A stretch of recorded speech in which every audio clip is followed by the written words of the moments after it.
Hi, everybody, and welcome to another episode of Coffin Talk, interviews with the living, a weekly podcast that explores how our views on death affect the way we live our life. As always, my name is Mike Oppenheim, and today our guest is Susan Hensley. She's a transformational coach, speaker, and author dedicated to helping people navigate life's transitions with joy, creativity, and resilience. With decades of experience as a corporate executive and leadership coach, Susan has a deep understanding of the challenges and opportunities that come with major life changes.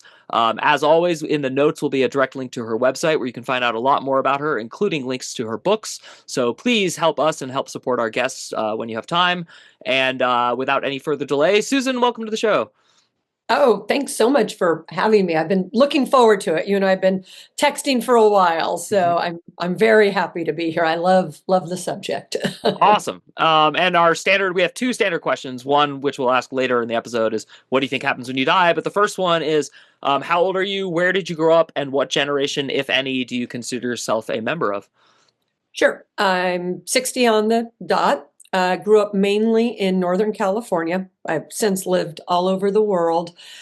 And, I'm the year born in 64 that sits on two generations. And I definitely feel much more, I don't even know what it was. Is it X versus Boomer? I think Yeah.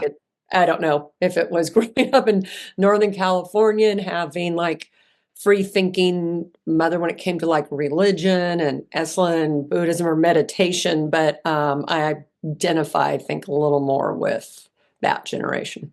Yeah, that's really funny because I'm born on the next cusp, which is 1981. So that's the Ah, millennial Gen X, and I yeah. actually am much more with Gen X. So it like makes sense. I It's totally funny get how that. that happens. Yeah. Yeah, exactly. And we both grew up in Northern California. I don't know how north. I'm from like the Berkeley, Oakland area. I'm from the San Jose area. I went Okay, to undergrad Berkeley, so I've spent plenty of time there.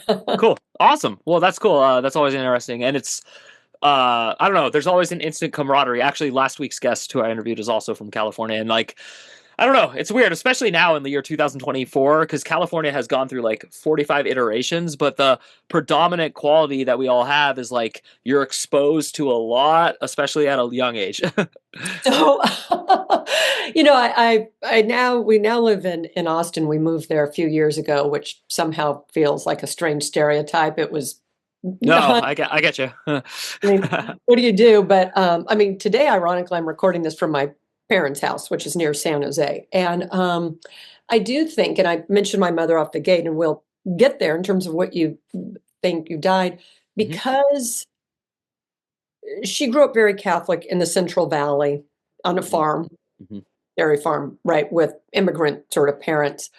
But living where we were living, she was exposed to so many different thoughts and religions, and there was a normality to it. So as she began exploring, that came into our home, and it became very natural to look well beyond sort of the way you were raised. There were just so many different ideas sort of moving around. And um, I don't think I really appreciated that till I've gone a lot of other places and I've recognized what I ended up getting exposed to without even realizing I was being exposed to it or that it was maybe different. hmm Totally.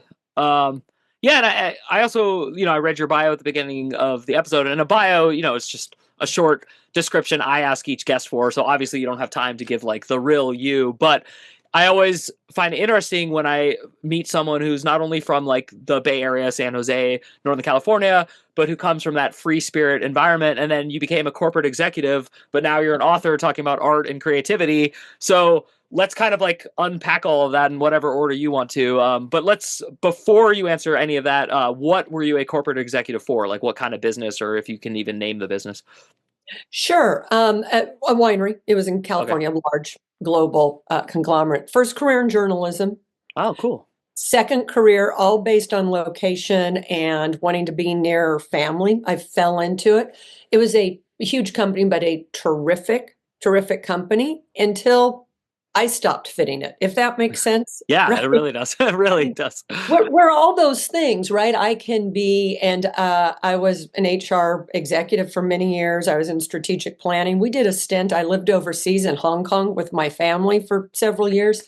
So I had terrific opportunities. And then, very similar to my career in television news, I just changed. I don't know. Lots of times they'll say, oh, the industry changed or X Mhm. changed. And it's like, I went through an iteration. I think we're here. I know my heart.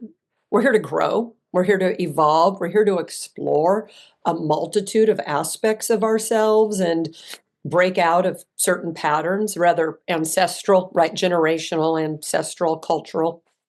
Um, and so it's been interesting with each big career pivot. It's why I do transitional coaching, because I've made such significant changes that it's really important we not be afraid to sort of shed that skin, because I do think that's where the spiritual growth comes.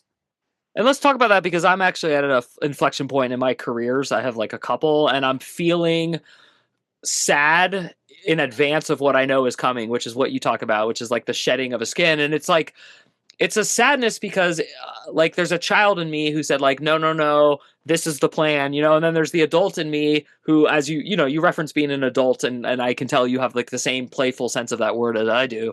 Um, so now it's like, okay, well, there's a new adult coming into town, like a new sheriff. And so what do you have advice for specifically me or anyone who's going through? Because I have a feeling this kind of happens in your 20s and then again maybe in your 40s or something, and it can happen even more times than that.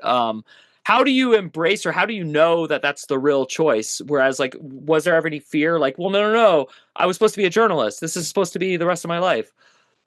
So yes, there's always fear. That's, I think, how we grow. So in transitions, right? Transitions have been really pretty thoroughly researched. Three distinct parts. One's the ending, and there should be some grief. There should be a processing, a letting go, because transitions, we go through a number of significant ones in our life, and a lot of smaller ones. You can be going through smaller ones every even 18 months, right? You referenced having young kids, Hmm. becoming a parent, transition, relationships, transition, physically moving. But in the career and what you're talking about, there's always an ending. About half the time, the ending happens to us, extrinsic, Hmm. outside. The other half, and it sounds like that's what you're feeling, and I've felt that, it's something that comes upon us. But it's really important that we honor that ending. Even if it's an ending we want, Hmm. there is loss. There's a certain amount of uncertainty. I dreamt of this when I was a kid and now it doesn't fit. It's just, there's some processing that's really healthy to experience and getting comfortable with the mixture of emotions. Even if it's something you want, you may still feel, Hmm. sad, some loss.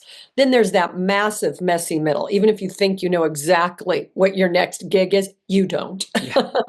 I mean, we want to, as humans, that desire for certainty. You Hmm. were joking about the last question you ask, what happens? Yeah. Wouldn't we love to know for sure? Yeah. Right? Yeah. Yeah. I just want to say that right now. I would love to know for sure. Uh-huh.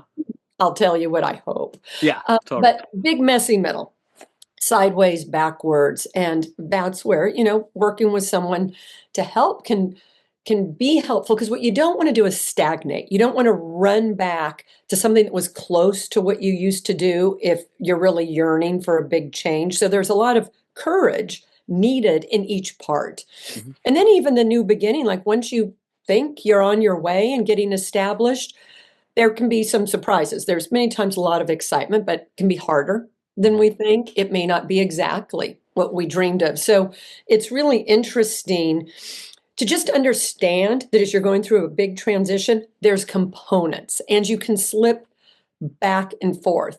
For years after I left television news, and I'd done that for 11 years, but I mean, it was what I wanted to do as a kid. It's what I have 2 degrees in, right? A lot of time and self definition. Years later, even though I chose to leave, I would still feel sad at certain events that I'd always been part of. And it would just Oh, be yeah. a day, that wistful, sort Hmm. of bittersweet feeling. Yeah. And it's okay. I Hmm. may love the new job. So I think as you look at these transitions, um, and I mean, gosh, career wise, if we're talking careers, people now go through 3, 5, 6, 7, 8 careers, and in a gig economy, you may be managing several and one feels good longer, one changes, you know. So Hmm. it's really important, I think, to stay as present and conscious and attuned to what you're experiencing to help guide you to what you really want versus defaulting. I think we default very easily in the hopes of certainty and safety. Yeah, wow, and that's the perfect word for it, default, because there is like a safety in the default. Even if the default doesn't work well, I went with the default, and I see it with people everywhere. I see it in myself. And I'm curious because you already mentioned it way earlier in our interview. You said, in my heart, I knew. And like, I love that phrase because I get a lot of strong feelings in my heart. I get strong feelings in my gut. I'm pretty sure they're related, if not the same thing. But Yeah.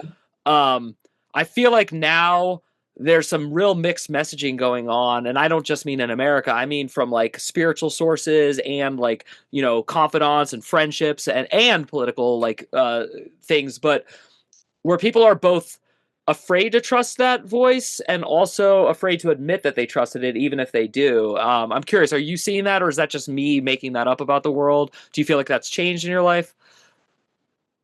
It's interesting because everything you described, I agree with, and that the words I give to it, it's like and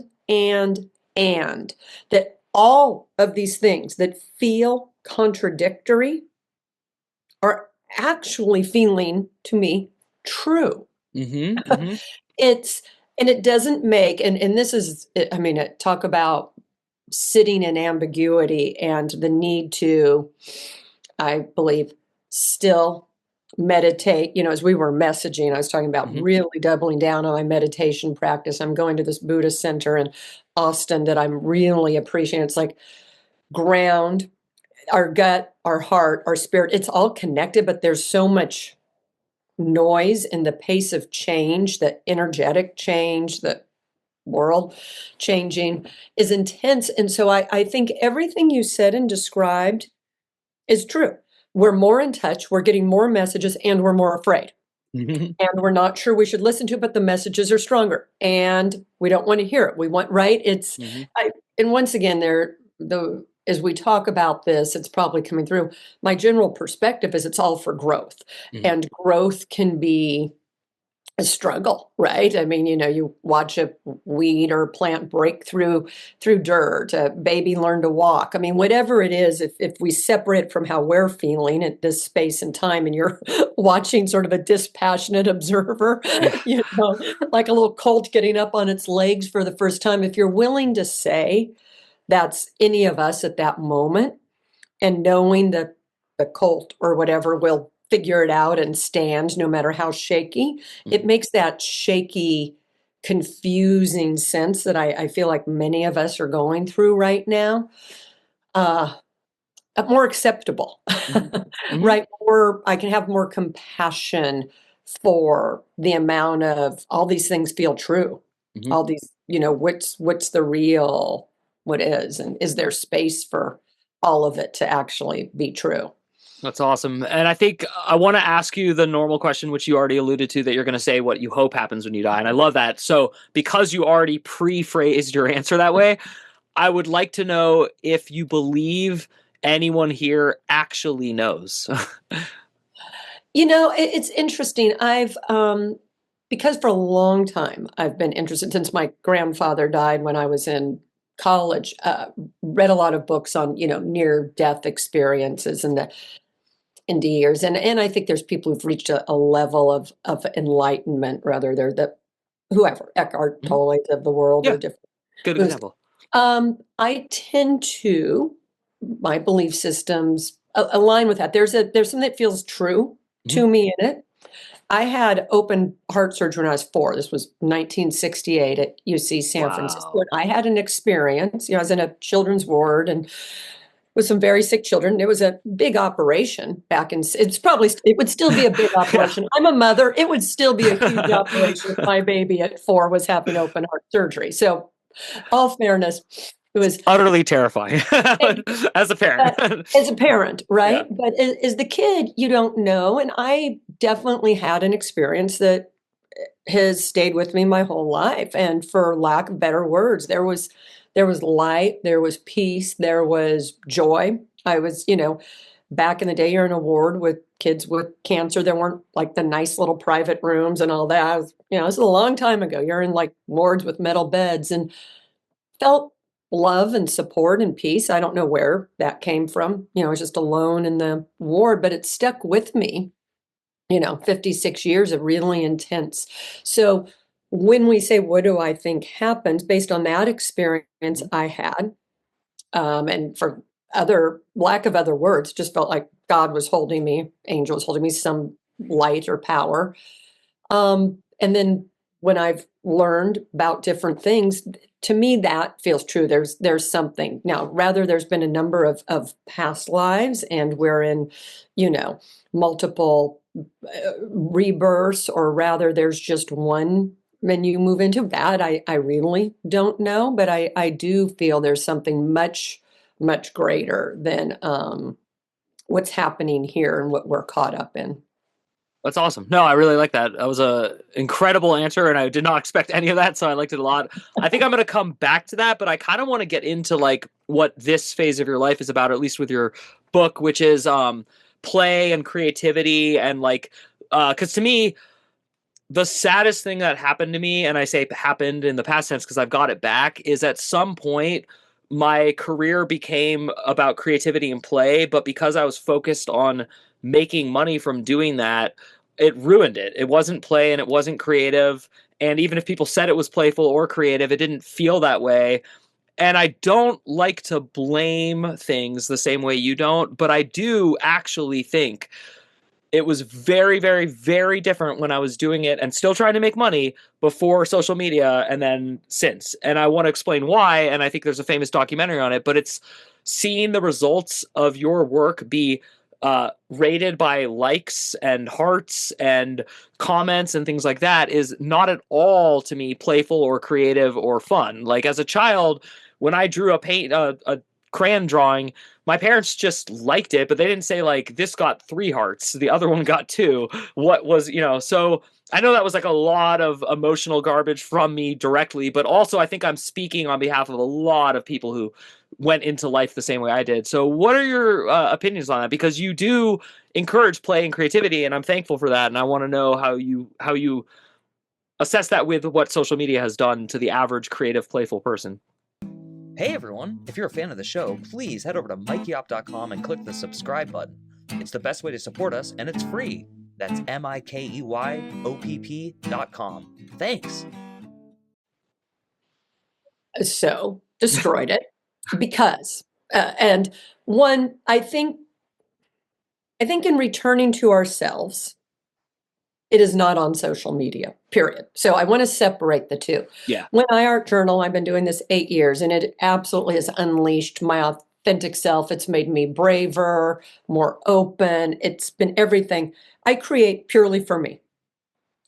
And I use the phrase art journaling because just like a written journaling, I don't post my written journaling on social media. I'm not posting this. So I never made, it's ironic that I've now like written a book and do coaching, but art journaling was just for me to get in touch with my soul, my authentic self, to help me process emotions and never to be shown. The only reason when I wrote the book that I even put images was to show that it was childlike, that I use crayons intentionally. And this goes at why the likes on social media ruin it. When I lead workshops and when I do anything, I have people hold 2 crayons. And as an adult, I've yet to meet an adult, maybe they exist out there, maybe you're the adult, who has 2 crayons and takes themselves seriously. And it's like, I'm going to nail this, right? And the beauty of a crayon is that I just haven't met adults in our society who, when given that tool, think that they are going to produce anything magnificent or that they need to show the world. And so it keeps that inner critic. It keeps any critic completely at bay and keeps it fun. What you described, Mike, on social media with the likes is you put it out there in a sense of play and fun. But then what happened is the way social media works, you had all these critics if you will, coming in and liking or not, and then you're judging why did it work, and it started to inform it. So your play became a job, and the minute play becomes a job, then you're assessing, you're building mastery. You're no longer playing. I mean, you mentioned, I don't know the ages of your kids. Kids do not go out to play with an agenda. No. They don't, I mean, even if they're playing a game, it tends to be spontaneous and in the moment versus I'm going to play this way in order to get X, Y, or Z. They're not applying layers of strategic marketing.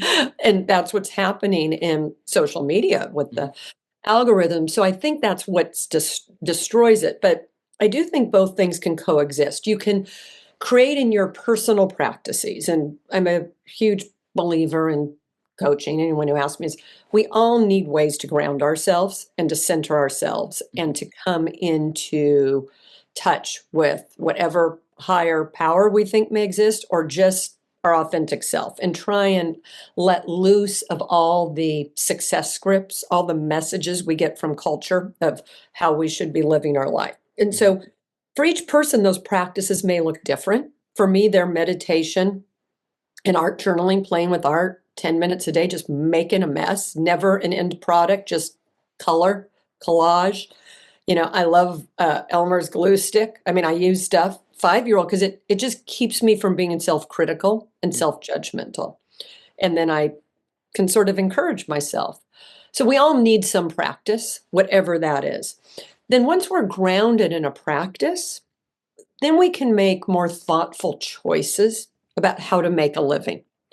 What are the trade-offs for money and for a living? Because if you are, and I think it's tricky to be a creative for a living, what are the best avenues to both make the living that you desire to make and then to keep whatever a piece of your creativity just for yourself in that grounding? Because I think they can be separate. Yeah. And that's definitely. okay. Yeah.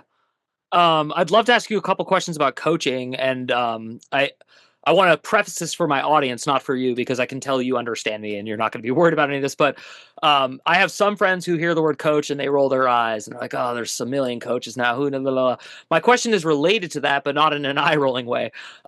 Do you think there are more coaches today than there used to be in specifically American society because our society used to coach people and now there's a dearth of that? Do you think there's more coaches now because we're just becoming a more compassionate, humane society? Like, what are your theories on this? Because there is a trajectory of more coaching and more people hiring coaches. And I don't think either is bad. I think both are net positive. But I do also understand that there's a piece of me that thinks, well, gosh, it would have been nice if your parents had just given you that coaching and if you had like a community that helps you, because if you are a poor, busy person, it's a lot harder to hire a coach. So again, a lot of things, but I trust you to answer.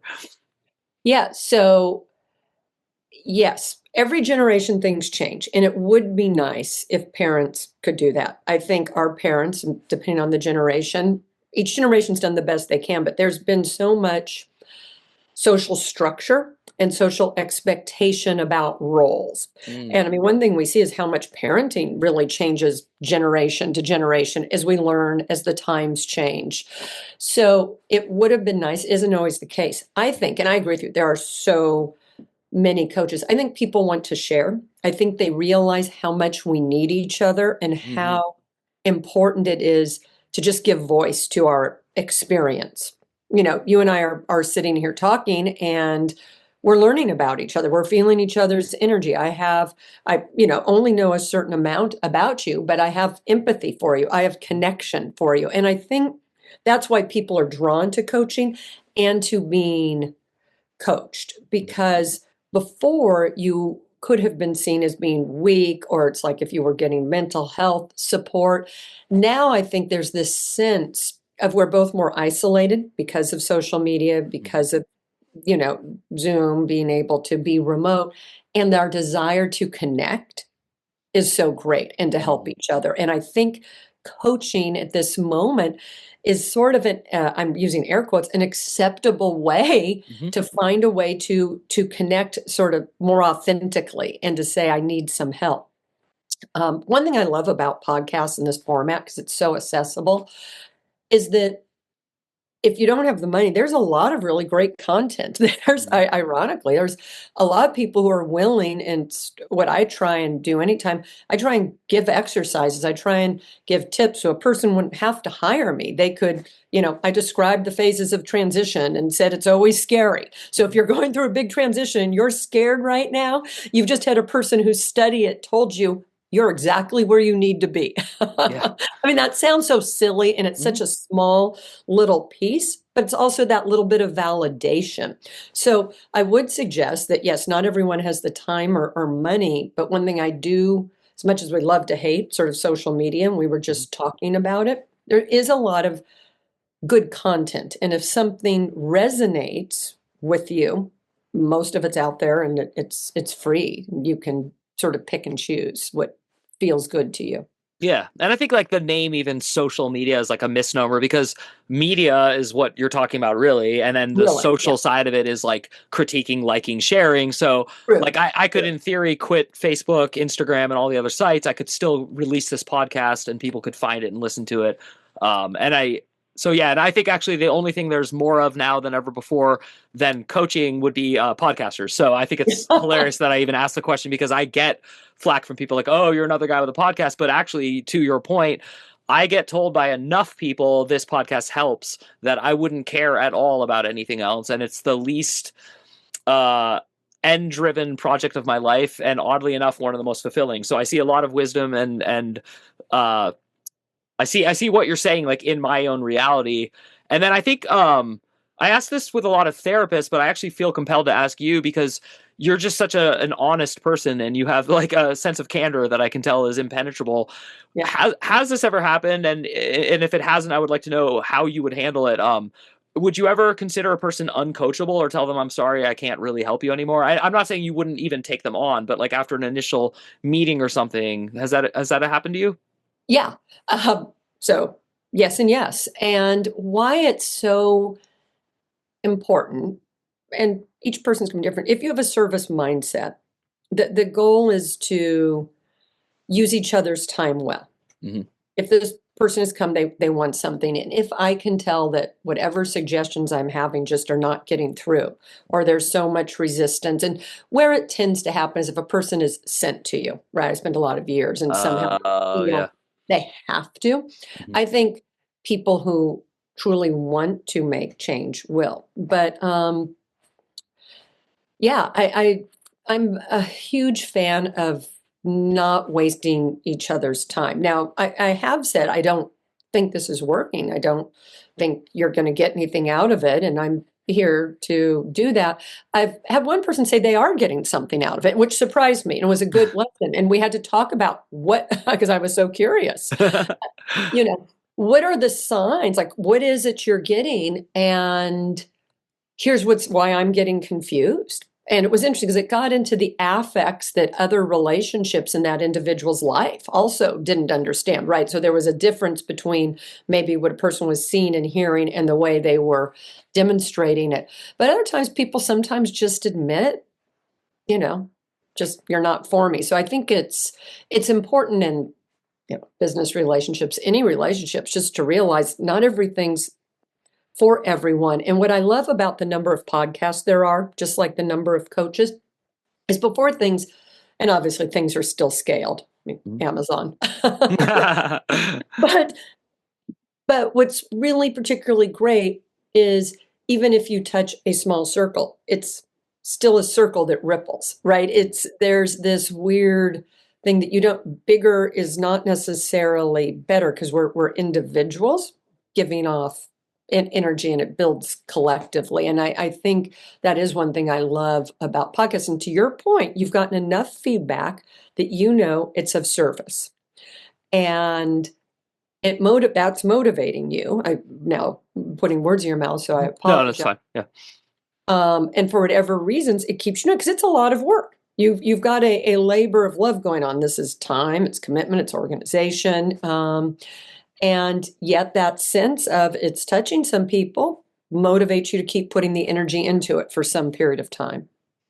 So, thank you so much. That was a great answer. You're great at dealing with my personality. So, because I kind of am scatterbrained, but I also have focus, and you can find it and needle through it. I think my last question for you, and then I'll give you an opportunity to have the floor at the very end of the interview, but would be something I feel like a lot of my peers are having a problem with right now, and I'm having less of a problem with it, but I still could use advice for it, is there's a relentless amount of peer pressure, not just on social media, but like person to person, to fit in or not fit in, and to like be active or not be active. Some people even use the word resist. I'm being vague on purpose because it's not actually all specific, and it's not actually all related to like Donald Trump and Kamala Harris. It's much deeper and much bigger than that, and I felt it snowballing. How would you, just in a general advice to the general public, tell someone who's feeling a lot of conflict from peer pressure as an adult? Like, what advice do you have for adults for how to not tell someone I'm never talking to you again, but actually get through to them, I don't like this pressure as a peer? And so I would start by getting really, really centered and trying to understand, what is it about the pressure? Is it fear? Is it feeling forced? Is it going against your beliefs, so that you understand what the drivers are? You don't even have to share the drivers. You don't necessarily owe that to someone else. But I think if you can better understand what is so off-putting about it. I know I may have certain reactions, right? Something seems hyperbolic to me. Something seems extreme. Something seems Chicken Little. I know as a person, I don't react well when I feel like whoever is hysterical.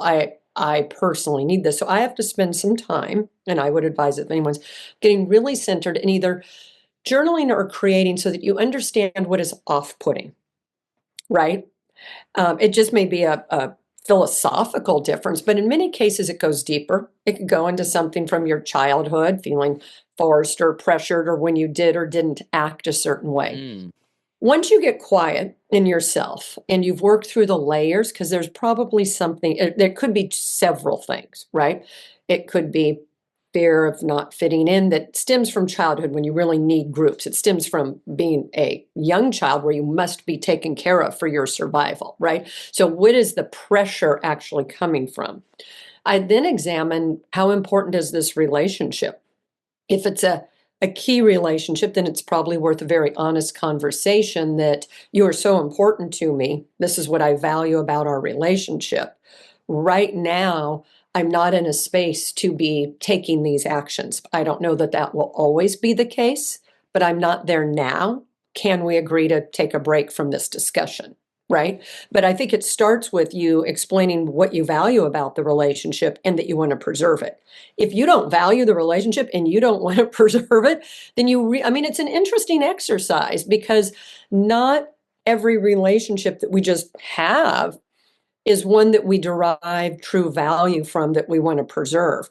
And if it's not those, and you realize they're more socially convenient, you don't owe much explanation, right? The no, or the, what I call sort of cat shoulders, is, you can sort of shuffle that off. But in relationships or certain settings that they do have value and meaning to you, I think that authentic conversation builds trust. It makes the relationship closer. And I think you yourself will feel a lot of relief from that. But it really does start with understanding the resistance, and it can come from a lot of different things, because the better you understand what's pushing your buttons, and part of it just may be, I need a break. I am spent. I am drained. I'm now putting words in your mouth. I've got 3 or 4 hustles going on. I'm raising a young family. This is not where I am. I don't have the energy or headspace. I've made that up for you, but No, that's fine, because actually I'm not asking for a friend, but I really was asking about a lot of my friends come to me for this advice, and I actually don't have a great answer. That was incidentally one of the best answers to any question I've asked on this podcast ever. I actually was enthralled eating fake popcorn, because you really spoke to some of my trepidations and some of my fears as I get older, which is like, I'm sure it comes from childhood, but I just always wanted to stay friends with everyone forever. Like that's just my like childhood dream. And I'm seeing the impossibility of it as I get into my 40s. It's just really sad. Oh, that hurts my heart because it is sad. Yes, that is the childhood dream. And if we're really honest, and because I'm, in essence, 20 years older, it's really interesting. At your age, there is a lot that can shift. Two of my very closest friends I've known since seventh grade. So I will also say some of these relationships can absolutely last forever and get closer and closer. Um, but others, just because our lives really take different ways, our values can really shift. And what we have is that common background, but our values, our North Stars, where we point, end up being different places, or just our behaviors. Some are healthier than others. And just like when you're a kid, your parents want you to have, air quote, good friends because you were so influenced. As an adult, it's very similar. You want to have friends that mirror your values and sort of your North Star purpose, because that's reinforcing. That's amazing. Thank you, Susan. This has been an incredible interview. Because I have two little kids, I have to go soon, but I do want to give you the same respect I give every guest, which is I always give my guests just the opportunity to say whatever's either pressing on their mind or something they just want to give to my audience. So whatever you'd like to say. You know what? This was a great conversation. You and I, and your audience doesn't know, there's a lot of back and forth before you book a guest. And I loved the podcast. I was drawn to the podcast. You mentioned I've got a book and all this other stuff, and I've got a website. I told you, I said, it's not really my vibe. I think we'd have a fun conversation. So no, this has been great. We've had a really great conversation. I've enjoyed it. Thank you, Susan. I've likewise, obviously, and thank you. Please keep in touch. And to our audience, like I said, please go and support her. There will be a note for how to find her, but if you spell her name and put a hyphen between it, SusanHensley.com, that's the best way to find her. And as always, you have been watching or listening to Coffin Talk, Interviews with the Living. My name is Mike Oppenheim, and we will see you soon.